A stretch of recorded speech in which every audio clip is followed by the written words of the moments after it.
Episode opening സീനിൽ നമ്മുടെ Ichigo അവനാണെങ്കിൽ ഇപ്പോൾ അവന്റെ ലക്ഷ്യം ഓൾമോസ്റ്റ് നിറവേറ്റിയിരിക്കുകയാണ്. അതായത് അവൻ ഒർഹിബയെ കണ്ടെത്തി. ഒർഹിബയാണെങ്കിൽ ഇപ്പോൾ പഴയതുപോലെയല്ല, അവൾ ഒരുപാട് സ്മാർട്ടായിരിക്കുകയാണ്. ആ കുഞ്ഞിപ്പെണ്ണ് ഹോലോ അവൾ ശരിക്കും ഒർഹിബയെ മാറ്റിയെടുത്തു. ഒർഹിബയുടെ വീക്ക്നെസ് കണ്ടെത്തി അവളെ ചീത്ത പറഞ്ഞും അവളെ മോട്ടിവേറ്റ് ചെയ്തും ഒരു ധൈര്യശാലിയാക്കി മാറ്റിയിരിക്കുകയാണ് ആ ഹോലോ കുഞ്ഞിപ്പെണ്ണ്. ഒർഹിബയുടെ മാറ്റത്തിൽ ആനന്ദ പുളകിതനായ നമ്മുടെ ഹീറോ ഇച്ചിഗോ അവനാണെങ്കിൽ ഇപ്പോൾ ഒർഹിബയുടെ കൈയൊക്കെ പിടിച്ച് അങ്ങനെ പാട്ടൊക്കെ പാടി പ്രണയമഞ്ചരിയിൽ നീരാടി ഒഴുകും. ഹീറോയ്ക്കാണെങ്കിൽ ഒർഹിബയെ ഒരു കാരണവശാലും ആർക്കും വിട്ടുകൊടുക്കാൻ ഒരു താല്പര്യവുമില്ല. അവൻ സ്നേഹത്തിൽ അവളെ അങ്ങനെ വാരിയെടുക്കും. പക്ഷെ അപ്പോഴായിരിക്കും അവനെ ഞെട്ടിച്ചുകൊണ്ട് ആ ഹോലോ കുഞ്ഞിപ്പെണ്ണ് അവൾ ഓടി വന്ന് ഹീറോയെ കടിച്ചു പറിക്കുക. കാരണം കുഞ്ഞിപ്പെണ്ണ് ഹോലോയ്ക്കാണെങ്കിൽ ഇച്ചിഗോയെ ഒരുപാട് ഇഷ്ടമാണ്. സോ അവന്റെ സ്നേഹം മുഴുവനായിട്ടും ഒർഹിബ തട്ടിയെടുക്കുന്നത് കാണുമ്പോൾ അവളെ കൊണ്ട് അത് സഹിക്കാനായിട്ടാവില്ല. അവളുടെ മാനസികാവസ്ഥയൊക്കെ കണ്ട് ഹീറോയ്ക്കാണെങ്കിൽ എങ്ങനെ അവളെ സഹായിക്കണം എന്നറിയില്ല. അവനങ്ങനെ കൺഫ്യൂസ്ഡ് ആയിട്ട് നിൽക്കും. ഇച്ചിഗോ അവളെ പറഞ്ഞ് മനസ്സിലാക്കാനായിട്ട് ശ്രമിക്കുന്ന അതേ സമയം വീണ്ടും ഒരു വമ്പൻ ട്വിസ്റ്റ് കൊടുത്തുകൊണ്ട് അവൻ അടിച്ചു താഴെയിട്ട നീലമുടിയൻ ഗ്രിഞ്ചോ അവനാണെങ്കിൽ കഷ്ടപ്പെട്ട് ബുദ്ധിമുട്ടി അങ്ങനെ എഴുന്നേറ്റ് നിൽക്കുകയാണ്. അവന്റെ ബോഡി മുഴുവൻ ഒരുപാട് പരിക്കുകളുണ്ട്. ചോരയിൽ കുളിച്ച് അവൻ ഇച്ചിഗോയെ നോക്കും. ഇച്ചിഗോയ്ക്കാണെങ്കിൽ ഭയങ്കര അത്ഭുതം, ഇവൻ ഇപ്പോഴും യാതൊരു കുഴപ്പമില്ല.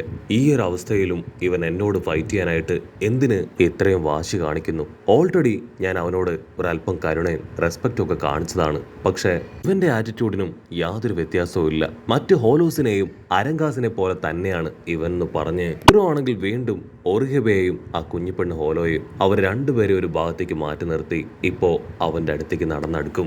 ഗ്രിഞ്ചോയുടെ ഒരേ ഒരു ലക്ഷ്യം എന്തൊക്കെ ഉപയോഗിച്ചിട്ടാണെങ്കിലും അവന്റെ എത്ര വലിയ പവർ ഉപയോഗിച്ചിട്ടാണെങ്കിലും എങ്ങനെയെങ്കിലും ഇച്ചിഗോയെ തോൽപ്പിച്ച് നഷ്ടപ്പെട്ടു പോയ അവന്റെ ഇമേജ് വീണ്ടെടുക്കുക എന്നത് മാത്രമാണ്.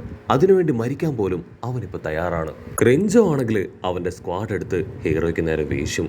ഇച്ചിഗോ ആണെങ്കിൽ അവന്റെ കൈ പിടിച്ച് ലോക്ക് ചെയ്ത് അവനോട് പറയും, ഇതുവരെ ആയിട്ടും നിന്റെ പക അടങ്ങുകയില്ലേ? ഓൾറെഡി നമ്മുടെ പകയും ഫൈറ്റും ഒക്കെ അവസാനിച്ചതാണെന്ന് പറയുന്ന അടുത്ത നിമിഷം തന്നെ ഗ്രിഞ്ചോയുടെ മേലേക്ക് വീഴാണ് വലിയൊരു വെപ്പൻ. അവിടെ മുഴുവൻ ചോര തെറിച്ച് അവൻ താഴേക്ക് വീഴും. ഇച്ചിഗോ ഷോക്കായിട്ട് ചുറ്റും നോക്കും. അപ്പൊ അവൻ കാണും ദൂരത്തായിട്ട് ഒരു അരങ്കാർ ലേഡി അവിടെ ഒരു പവർഫുൾ വെപ്പനുമായിട്ട് അങ്ങനെ ഹായ് ആയിട്ട് നിൽക്കുകയാണ്. ഇച്ചിഗോ ആണെങ്കിൽ അവളെ തന്നെ കണ്ണു വെട്ടാതെ അങ്ങനെ നോക്കി നിൽക്കുകയാണ്. ഇവളും ഒരു അരങ്കാറിലെ ഐസന്റെ ടീമിൽപ്പെട്ട ഒരു അരങ്കാർ, സ്വന്തം ടീമിൽപ്പെട്ട ഒരു അരങ്കാരനെ തന്നെ കൊല്ലാൻ ഇവളെ കൊണ്ട് എങ്ങനെ കഴിഞ്ഞു ചിന്തിച്ച് ഇച്ചിഗോ ആണെങ്കിൽ വണ്ടർ അടിക്കും. അതിന് അരങ്കാർ ലേഡി അവൾ നീലമുടിയൻ ഗ്രിഞ്ചോയെ നോക്കി പറയും, സത്യത്തിൽ നീ അലങ്കാസിനെല്ലാം തന്നെ വലിയൊരു അപമാനമാണ്. ഇവനെ പോലെ ഒരു നോർമൽ ഹ്യൂമൻ ബീയിങ്ങിന്റെ മുൻപിൽ നീ തോറ്റുപോയി. അതുകൊണ്ട് തന്നെ നിനക്കിനി ജീവിക്കാൻ യാതൊരു അവകാശമില്ലാതെ പറയും. നീലത്തലയൻ ഗ്രിഞ്ചോയ്ക്കാണെങ്കിൽ ആ കാര്യങ്ങളെല്ലാം കേട്ട് കൂടുതൽ അപമാനം തോന്നുകയാണ്. അവനാണെങ്കിൽ വീണ്ടും എങ്ങനെയെങ്കിലും തിരികെ എഴുന്നേറ്റ് വരാനായിട്ട് ശ്രമിക്കും. അത് കണ്ട് അവള് ഫുൾ കലിപ്പില് ഗ്രിഞ്ചോയെ തകർക്കാൻ അവളുടെ ആയുധമായിട്ട് അങ്ങനെ പാഞ്ഞടുക്കുകയാണ്. ഗ്രിഞ്ചോയെ എന്നേക്കുമായിട്ട് തകർക്കുക, ഐസന്റെ മുൻപിൽ ഒരു ഇംപ്രഷൻ ക്രിയേറ്റ് ചെയ്യുക. അതുപോലെ തന്നെ ഇച്ചിഗോയെയും അവന്റെ ആൾക്കാരെയും അവൾക്ക് തന്നെ സ്വന്തമായി ഇല്ലാതാക്കണം. അതാണ് ഇപ്പോൾ അവളുടെ ഏക ലക്ഷ്യം. അവളുടെ ആയുധം എടുത്ത് അങ്ങനെ സ്കൈ വാക്ക് ചെയ്ത് ഗ്രിഞ്ചോയ്ക്ക് നേരെ വലിയ ശബ്ദത്തിൽ അലറി പാഞ്ഞടുക്കും. അതുകൊണ്ട് ഇച്ചിഗോയ്ക്കാണെങ്കിൽ കൺട്രോൾ പോവും. അവൻ അടുത്ത നിമിഷം അവളെ തടയാൻ അവളുടെ മുൻപിലേക്ക് വരും. അവൾ ക്ലോസ് എത്തേണ്ട താമസം അവളുടെ വെപ്പൻ അത് തട്ടിത്തെറിപ്പിച്ച് ഹീറോ അവളെ തടയും. അവൾക്കാണെങ്കിൽ ഭയങ്കര അത്ഭുതം, ഗ്രിഞ്ചോ അവളെ പോലെ തന്നെ ഒരു അരങ്കാറാണ്. ഇച്ചിഗോയെ നശിപ്പിക്കുക എന്നത് തന്നെയാണ് അവന്റെ ലക്ഷ്യം. അതിനുവേണ്ടിയാണ് അവൻ ഇച്ചിഗോയെ ഹീൽ ചെയ്തതും അവനുമായിട്ട് ഫൈറ്റ് ചെയ്തതും.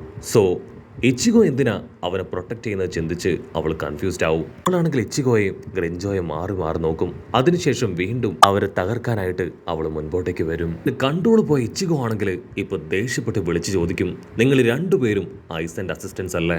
ഈ ലെവലിലുള്ള അരങ്കാസ്, നീ എന്തിനാ അവനെ കൊല്ലാനായിട്ട് ശ്രമിക്കണേ? അതിനവളാണെങ്കിൽ മറുപടി ഒന്നും പറയാതെ ഇച്ചിഗോയെ അങ്ങനെ അവളുടെ വെപ്പൻ ഉപയോഗിച്ച് അച്ചറം പൊച്ചറം അറ്റാക്ക് ചെയ്തുകൊണ്ടേയിരിക്കും. ഇച്ചിഗോയുടെ ഇമോഷൻസും വിഷമവും ചോദ്യമൊക്കെ കണ്ട് ആ അരങ്കാർ ലേഡി ആണെങ്കിൽ വണ്ടർ അടിക്കുകയാണ്. ഇത് ആക്ച്വലി ഞങ്ങളുടെ ഹോലോ വേൾഡിൽ പതിവാണ്. ഞങ്ങളുടെ സ്ട്രെങ്ത് തെളിയിക്കുന്നതും കൂടുതൽ പവർഫുൾ ആവുന്നതും പരസ്പരം ഫൈറ്റ് ചെയ്തും അരങ്കാസിനെ തന്നെ അബ്സോർബ് ചെയ്തൊക്കെയാണ്. ഇത് ഈ ഹോലോ വേൾഡിൽ സർവ്വസാധാരണമായിട്ടുള്ള ഒരു കാര്യമാണ്. അതിന് നീ എന്തിനാ ഇത്രയധികം ഇമോഷണൽ ആവുന്നേ? ഗ്രിഞ്ചോയും ഞാനും ഞങ്ങളുടെ ക്യാപ്റ്റൻ ഐസനും ഞങ്ങളെല്ലാവരും നിന്റെ ശത്രുക്കളും എതിരാളികളും മാത്രമാണ്. സോ അവർക്ക് വേണ്ടി നീ സാഡ് ആവേണ്ട കാര്യമില്ല. അവരാരെയും നീ സപ്പോർട്ട് ചെയ്യേണ്ട ആവശ്യമില്ല.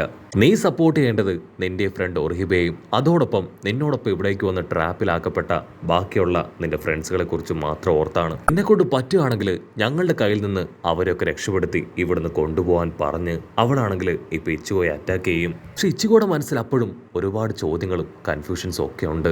ഫൈറ്റിന്റെ ഇടയിൽ അവൾ വീണ്ടും ഇച്ചിഗോയെ അടിച്ച് തെറിപ്പിച്ച് ഇപ്പൊ ഗ്രിൻജോയെ കളിയാക്കിക്കൊണ്ടേയിരിക്കുകയാണ്. ഗ്രിൻജോ, നീ ഇത് കാണുന്നില്ലേ? നിന്റെ ഓപ്പണന്റ് ആയിട്ടുള്ള ഇച്ചിഗോ അവൻ നിന്നെ സപ്പോർട്ട് ചെയ്യാൻ ശ്രമിക്കുകയാണ്. ഓൾറെഡി നീ ദയനീയമായി അവന്റെ കൈകൊണ്ട് പരാജയപ്പെട്ടു.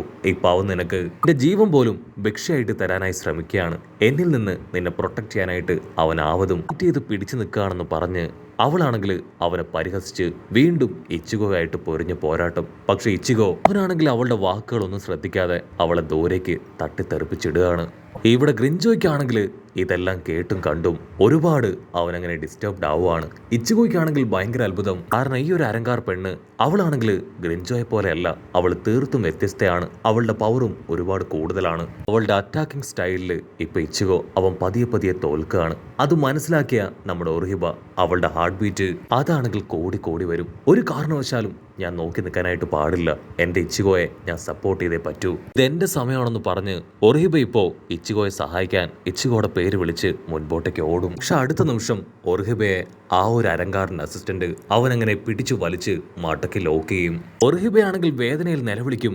അത് കണ്ട് ഇച്ചിഗോ അവനാണെങ്കിൽ ഉച്ചത്തിൽ നിലവിളിക്കും. അരങ്കാറാണെങ്കിൽ ഇച്ചിഗോയെ ആഞ്ഞടിക്കും. അതിനുശേഷം ഇച്ചിഗോയോട് പറയും, നിന്റെ പ്ലാൻ അതൊന്നും തന്നെ നടക്കാൻ പോകുന്നില്ല. നീ ആ നീലത്തരയൻ ഗ്രിൻജോ അവനെ ഈസി ആയിട്ട് തോൽപ്പിച്ചതുപോലെ എന്നെ തോൽപ്പിക്കാമെന്ന് കരുതിയോ? എനിക്ക് അവന് കഴിഞ്ഞ് ഒരുപാട് പവർ കൂടുതലാണ്. എന്റെ അണ്ടറിൽ ഒരുപാട് അസിസ്റ്റൻസ് ഉണ്ട്.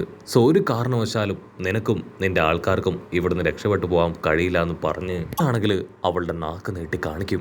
ഹീറോ ആണെങ്കിൽ ഞെട്ടലോട് കൂടെ അവളുടെ നാക്കിലേക്ക് നോക്കും. എസ്ബാർഡൻ നമ്പർ 5 ഐസോഡ് അസിസ്റ്റൻസിലെ ഏറ്റവും പവർഫുള്ളായ 5ാമത്തെ അരങ്കാറാണ് അവള്. സോ അവളുടെ പവർ അത് വളരെ കൂടുതലാണെന്ന് ഇച്ചിഗോ ആ നിമിഷത്തിൽ മനസ്സിലാക്കും. അവളാണെങ്കിൽ വമ്പൻ ആറ്റിറ്റ്യൂഡിൽ ഇപ്പൊ ഹീറോയുടെ നിസ്സഹായ അവസ്ഥ കണ്ട് ഇങ്ങനെ പൊട്ടിച്ചിരിക്കുകയാണ്.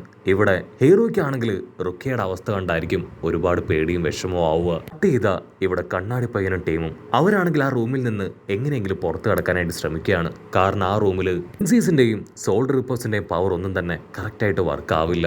അവിടെ ഹോലോസ് ചില പ്രത്യേക പവറുകൾ ഉപയോഗിച്ച് ഇവിടെ എല്ലാവരുടെയും പവറിനെ സീൽ ചെയ്തും പ്രിവെന്റ് ചെയ്തും നിർത്തിയിരിക്കുകയാണ്. സോ അവരാണെങ്കിൽ എക്സിറ്റ് നോക്കി മുൻപോട്ടേക്ക് ഓടും. അപ്പൊ ലോങ് ഷോട്ടിലായിട്ട് ആ പിങ്ക് വില്ലൻ അവരാണെങ്കിൽ നമ്മുടെ ആൾക്കാരെ ഇപ്പൊ സെക്കൻഡ് റൗണ്ടിന് വേണ്ടി വെല്ലുവിളിക്കുകയാണ്. നമ്മുടെ ആൾക്കാർ അതൊന്നും മൈൻഡ് ചെയ്യാതെ നിർത്താതെ എക്സിറ്റ് നോക്കി ഓടുന്നതോട് കൂടെ ഈ ഒരു എപ്പിസോഡും അവസാനിക്കുന്നു. എപ്പിസോഡ് ഇഷ്ടപ്പെടുകയാണെങ്കിൽ തീർച്ചയായിട്ടും ലൈക്ക് ചെയ്യാനും കമന്റ് ചെയ്യാനും ഷെയർ ചെയ്യാനും മറക്കല്ലേ. അടുത്തൊരു അടിപൊളി എപ്പിസോഡുമായിട്ട് കാണുന്നവരെ ഇറ്റ്സ് മീ വിത്ത് മല്ലു വിബിസോ.